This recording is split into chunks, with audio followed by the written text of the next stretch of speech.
Pair करके पढ़ रहे हैं एक बार। तो सबसे पहले हम लिखे यहाँ पे शेप, तो इसका शेप क्या होता है? फिक्स। सॉलिड का शेप फिक्स होता है, लिक्विड का भी शेप फिक्स होता है। सॉरी, लिक्विड का शेप फिक्स नहीं होता है, गैस का भी शेप फिक्स नहीं होता है।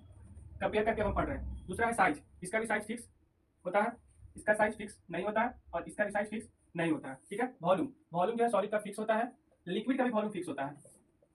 ठीक है, लेकिन गैस का वॉल्यूम फिक्स नहीं होता है। इसके बाद फ्लूइडिटी, फ्लूइडिटी करने का मतलब जिसमें फ्लो करने का प्रॉपर्टी हो। तो जो सॉलिड है वो फ्लो नहीं करता है, नॉट फ्लो।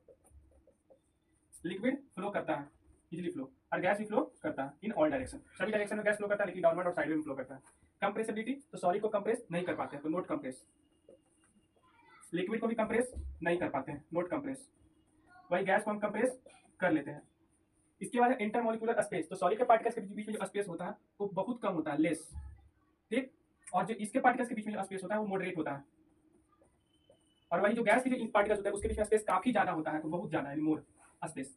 वही अगर इंटरमोलिकुलर फोर्स की बात करें तो सॉलिड के पार्टिकल्स के बीच में जो इंटरमोलिकुलर स्पेस होता है वो ज्यादा होता है, लिक्विड में मॉडरेट होता है, गैस में बहुत कम होता है फोर्स। इस कारण से पार्टिकल जो बंधा हुआ नहीं रहता, पार्टिकल्स काफी दूर फ्लो करता है। और लास्ट है बाउंड्री, तो सॉलिड का बाउंड्री फिक्स होता है, लिक्विड का बाउंड्री फिक्स होता है, लेकिन गैस का बाउंड्री फिक्स नहीं होता है। तो उन तीनों में कंपेयर, एनसीईआरटी में क्वेश्चन भी दिया हुआ है कि right the tubular difference between solid, liquid and gas. तो ये जो है ट्यूबुलर डिफरेंस है, तो आप ऐसे करके सारा पॉइंट आप नोट कर लीजिएगा, आपके लिए इंपॉर्टेंट होगा।